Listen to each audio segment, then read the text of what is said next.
Nah, Allah itu nur. Nah, lihat nih, Allah itu nur. Nur itu, nah, lihat, nur itu maknanya terang. Nah, lihat. Nur itu maknanya terang. Terang itu hakikatnya, terang itu hakikatnya jelas. Jelas itu hakikatnya adalah nyata. Nyata itu hakikatnya adalah wujud. Maka segala yang wujud, segala yang nyata, segala yang jelas, segala yang terang, itulah nur. An-nur itu yang Allah. Wah.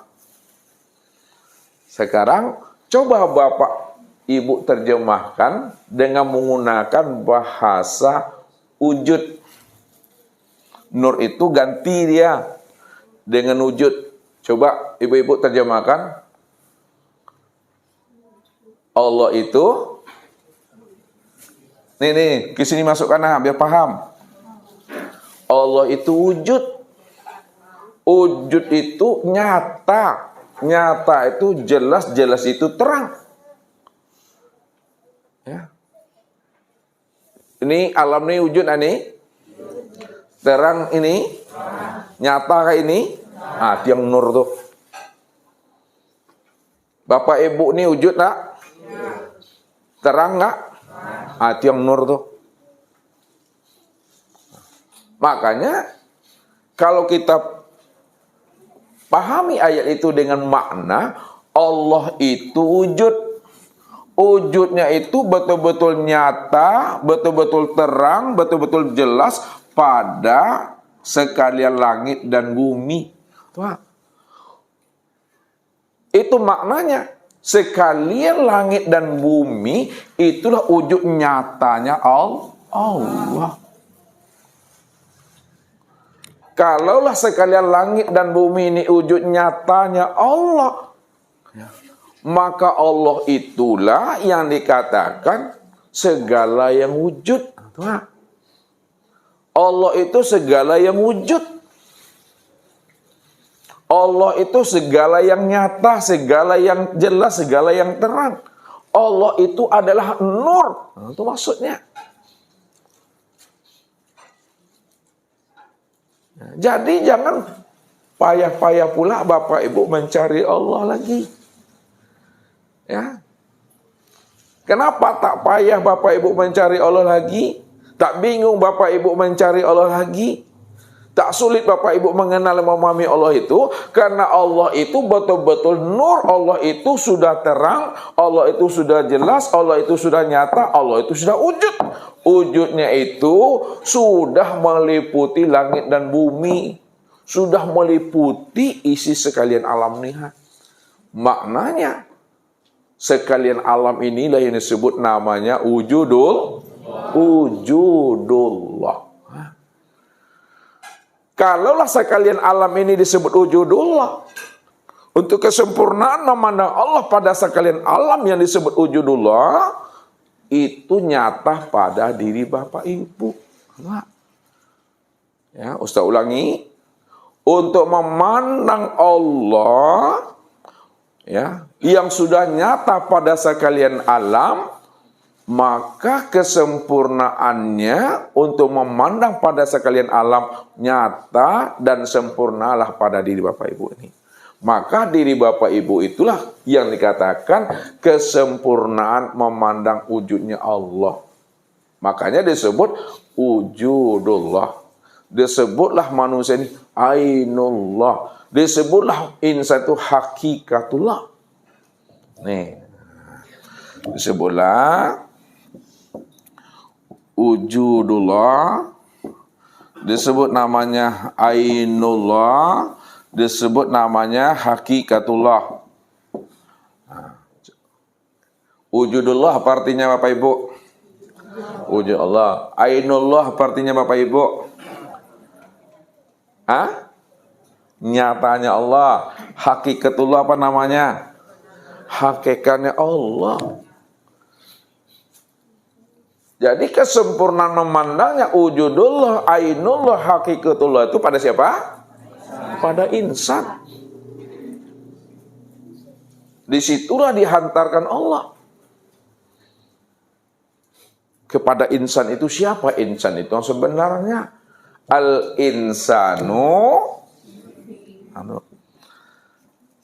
Al-insanu siri wa siri sifati wa sifati la ghairi. Insan itu adalah rahasiaku. Jadi diri Bapak Ibu ini ya, itu adalah rahasiaku. Rahasiaku itu sebenarnya sifatku. Sedangkan sifatku itu tiada lain adalah aku. Kalau tiada lain aku, itu maksudnya apa? Bahwa insan itulah sebenar-benarnya aku. Kalaulah insan itu sebenar-benarnya aku, maka insan itu dikatakan wujudullah, ainullah, hakikatullah. Tempat sempurna memandang wujudnya Allah, nyatanya Allah, dan hakikatnya Allah itu. Ambil dengan rasa, ya, tangkap dengan rasa, pegang dengan rasa, jangan ditolak, jangan diingkari.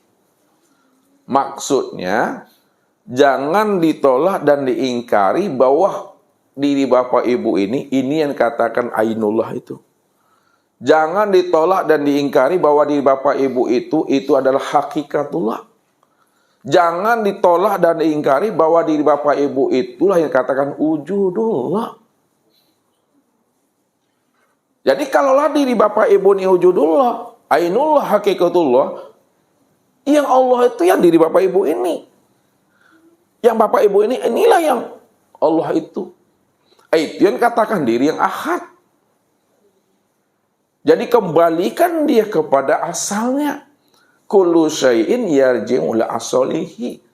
Tiap-tiap segala sesuatu kembalikan kepada sumbernya. Ya.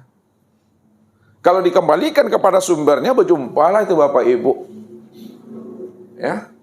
Ibarat hujan, ya, dikembalikan kepada asalnya, ala suri nyukangi melihat doa. Gelombang dikembalikan kepada asalnya, kemana perginya? Ke lawi doa. Agak payah Ustaz menyembelih laut. Lawi silahkan. Pinang ke tampuaknya. Siria ke gagangnya. Pisau ke saruangnya. Diri kembali dia kepada asalnya. Siapa asalnya alam ini? Kalaulah asal alamnya adalah Allah, maka Allah itulah hakikat alam. Allah itulah hakikat makhluk. Allah itulah hakikat hamba. Allah itulah hakikat insan. Allah itulah hakikat diri. Itu memahaminya. Tembuskan terus ke atas dengan rasa memahaminya. Maka sekalian alam ini wujudullah. Namun kesempurnaan memandang Allah pada sekalian alam yang disebut wujudullah, itulah kepada insan itu. Ya. Apanya Allah yang nyata? Apanya Allah yang wujud? Yang wujud itu adalah zatnya. Yang wujud itu sifatnya. Yang wujud itu asmanya. Yang wujud itu af'alnya. Kalaulah yang wujud itu zat, sifat, asma, dan af'alnya, lalu kemana tempat memandang nyatanya kesempurnaan zat, sifat, asma, dan af'alnya Allah itu? Tempat memandang nyatanya kesempurnaan zat, sifat, asma, dan af'al Allah itu, ia kepada diri Bapak Ibu yang disebut tadi siapa namanya?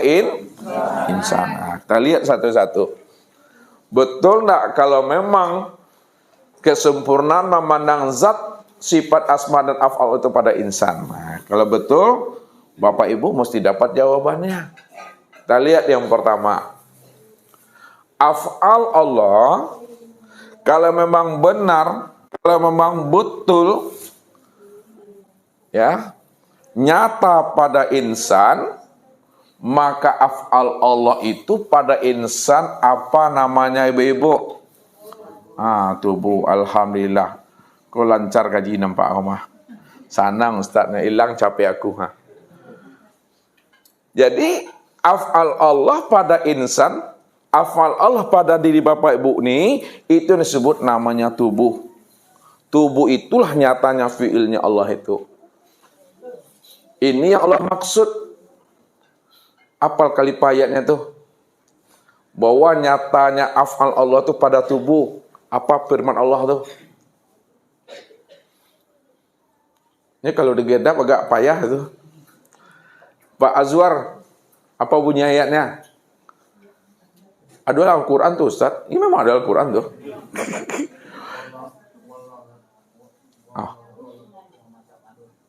Ulang lihat, betul kan? La tak malun oleh.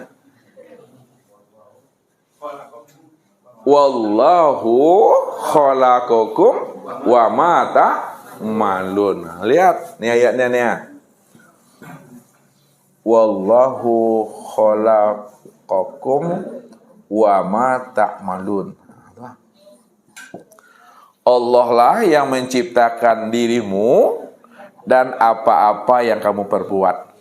Maksudnya Allah yang menciptakan manusia dan apa-apa yang diperbuat oleh manusia. Makna hakikatnya, karena manusia itu bahagian diriku. Manusia itu adalah tajalli diriku. Manusia itu adalah copy paste aku. Manusia itu adalah duplikat aku. Dan tiada lain adalah aku. Maka akulah yang berbuat sebenar-benarnya yang nyata pada copy paste itu. Akulah yang berbuat yang betul-betul nyata pada tajalli aku itu. Karena tajalli aku itu ya aku dah tuh. Makanya kalau aku yang nyata pada tajallinya aku yang zohir pada insan itu, dan insan itu adalah copy paste aku, dan akulah itu, maka untuk memandang fi'il aku ya pada tubuhnya insan itu. Nah, tuh sempurnanya tuh. Yang kedua, dan nampak Bapak Ibu melihat fiilnya Allah kemana? Ke tubuh Bapak Ibu tuh. Ya. Yang kedua, untuk melihat asmanya Allah kepada diri Bapak Ibu kemana memandangnya? Ke hati inilah memandangnya.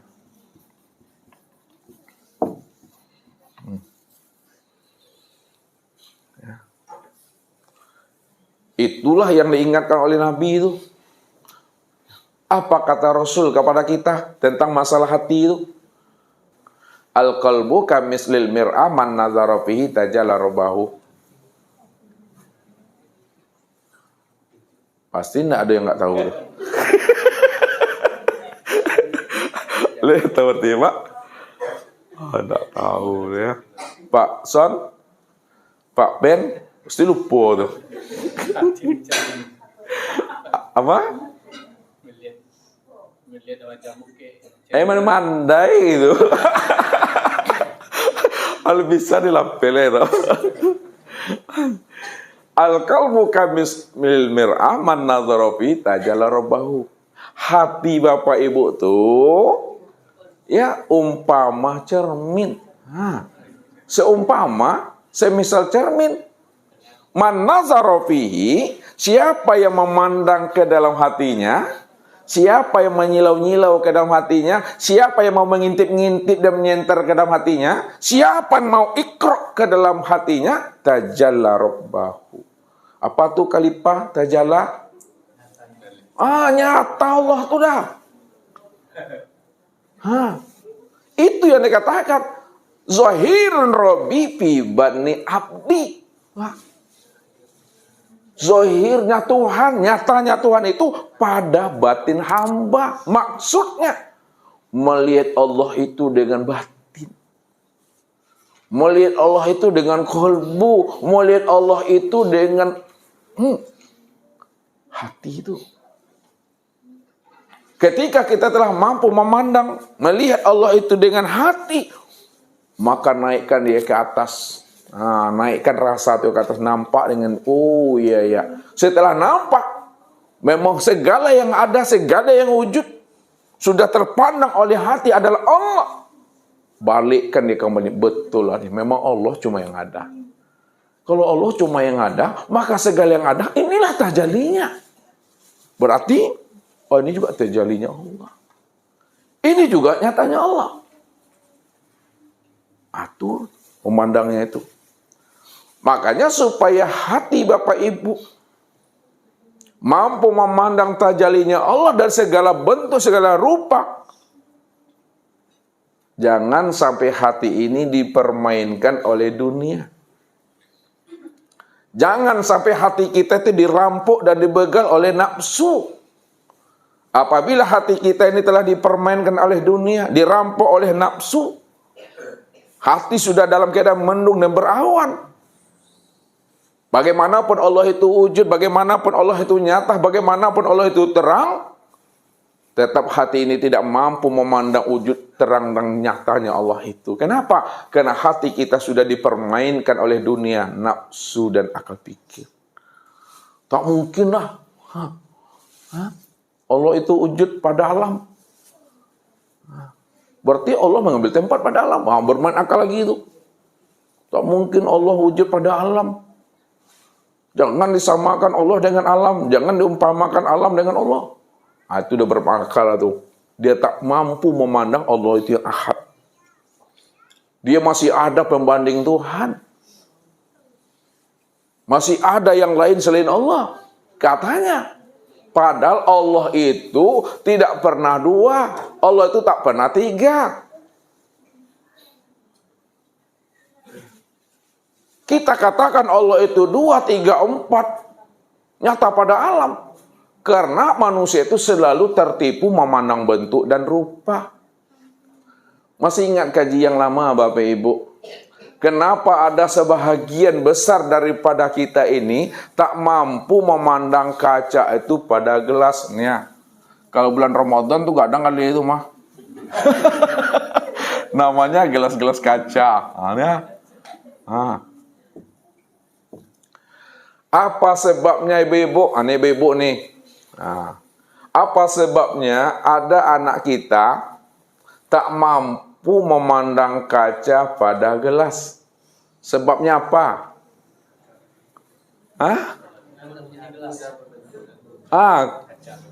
Karena anak kita ini selalu tertipu memandang bentuk dan rupa. Tahu maksud Ustaz tuh? Kenapa anak kita tak mampu memandang kaca pada gelas? Karena anak kita itu selalu tertipu memandang bentuk dan rupa. Padahal kaca tadi itu sudah jadi gelas. Kaca itu sudah berupa gelas. Kaca itu telah wujud dia berupa gelas. Ketika dia memandang gelas tak nampak dia kaca. Padahal gelas itu yang sebenar-benarnya yang kaca. Lalu bagaimana supaya anak kita itu mampu dia memandang kaca pada gelas itu? Bagaimana cara Bapak Ibu melatihnya? Di pacahan. Apanya di pacahan, Bu? Kaconya di pacahan. Kaconya di pacahan atau galenya di pacahan? Aku minang pakai mah. Jadi pecahkanlah gelas ini sepecah-pecahnya. Kalau sudah pecah gelas ini, sudah hilang bentuknya, sudah hancur bentuknya, sudah hancur rupanya, maka yang nampak apa lagi? Yang nampak tuh kaca. Rupanya manusia tak mampu memandang kaca pada gelas. Inilah karena tertipu memandang bentuk dan rupa ini sebenarnya. Baru kita bisa memandang kaca setelah gelas itu pecah. Pecahkan dia sepecah-pecahnya, hilangkan bentuknya, hilangkan rupanya, hilangkan tahwilnya, hilangkan tajalinya, maka nampaklah kaca itu yang sebenar-benarnya. Nah, kalau udah paham kita, ya, kaca yang sebenarnya yang wujud, pada saat Bapak Ibu memandang gelas, maka yang terpandang apa? Yang terpandang adalah kaca. Perlu Bapak Ibu mencari-cari kaca juga lagi? Tidak. Pandang sila kali itu, maka nampak kaca itu. Kalau ada manusia tak mampu memandang kaca pada gelas, padahal gelas itulah yang sebenarnya nyatanya kaca, maka itu yang katakan butuh sange. Lihat tuh Pak Legino butuh sange. Ya. Jadi kalau tak tahu, hilangkan no-nya. Biarlah legi aja lah. Aduh. Kenapa manusia tak mampu memandang Allah yang sudah wujud pada dirinya? Aku yang melihat pada matamu, aku yang mendengar pada telingamu, aku yang berkata pada lisanmu. Aku ini yang wujud pada dirimu. Apa sebabnya manusia tak mampu memandang Allah yang wujud pada dirinya? Apa sebabnya, Bu? Balikkan kepada ilmu gali kau, lihat. Bu Haji, ulang lihat Bu Haji. Kan ibu yang mengawali, ibu pula yang mengakhiri. Kenapa ada kebanyakan manusia tak mampu memandang nyatanya Allah tuh? Iya, karena manusia itu tertipu memandang bentuk dan rupa. Ya, itu kaca, itu gelas. Sekarang, bagaimana cara manusia ini mampu memandang Allah pada segala bentuk dan rupa? Bagaimana ibu bisa memandang Allah pada diri ibu? Tuhan, jangan yang lainlah dulu. Belum ke sana pahamnya, arahkan kepada ilmu niha. Kan tadi pertanyaannya, kenapa manusia ini selalu tertipu memandang Allah? Karena manusia itu selalu tertipu memandang bentuk dan rupa, kan begitu? Yang kedua, bagaimana supaya manusia tidak tertipu memandang Allah pada segala bentuk dan rupa? Pada manusia ini, diapakan manusia itu? Dibunuh. Apanya dibunuh? Pakai pidong betul? Bunuhlah keakuan dirinya. Keakuan dirinya yang mana yang dibunuh? Yang mananya yang dibunuh? Keakuan yang mana? Lihat. Ya. Yang dibunuh itu udah benar. Siapa yang ingin lihat aku, kata Allah, maka bunuh dirimu. Sebab apa? Bila engkau adalah engkau, maka engkau tak kenal aku. Bila engkau masih merasa engkau yang ada, maka selama itu engkau tak akan pernah kenal aku. Lalu bagaimana supaya melihat aku? Bagaimana supaya mandang aku? Maka bunuhlah akan wujud dan sifatmu. Ya. Bunuh akan wujud dan sifat. Apa maksudnya bunuhlah wujud dan sifatnya mu tuh? Hilangkanlah wujud dan keakuan sifat kita yang merasa itu. Hilangkan wujud kita. Hilangkan sifatnya kita, sifat sama, sifat basar, sifat kalam, sifat ilmu, sifat kudrat, sifat iradat. Hilangkan itu. Apa maksudnya hilangkan itu Pak lagi? Nih. Ustaz buatkan sini bermudah. Hilangkan sifat sama, basar, kalam, ilmu, kudrat, iradat dan Apa maksudnya Pak Legino? Hilangkan sifat samakmu. Hilangkan sifat samakmu maksudnya. Tuh dia. Jangan kamu merasa dirimu itu yang mendengar. Coba Pak Arjo, Pak Haji. Hilangkan sifat basarmu.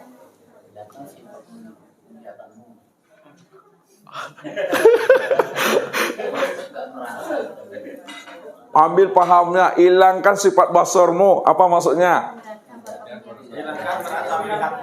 Jangan merasa lihat. Hilangkan hayatmu. Apa nih terakhir? Jangan merasa Hidup. Kalau sudah hilang sifat sama, basar, kalam, ilmu, kuda, iradat, dan hayat, berarti kalau udah hilang sama apa namanya? Kalau udah hilang samanya Pak lagi apa namanya? Iya, udah hilang pendengarannya, apa namanya lagi? Tuli. Kalau udah hilang basarnya bebo, apa namanya? Buta. Kan jale itu.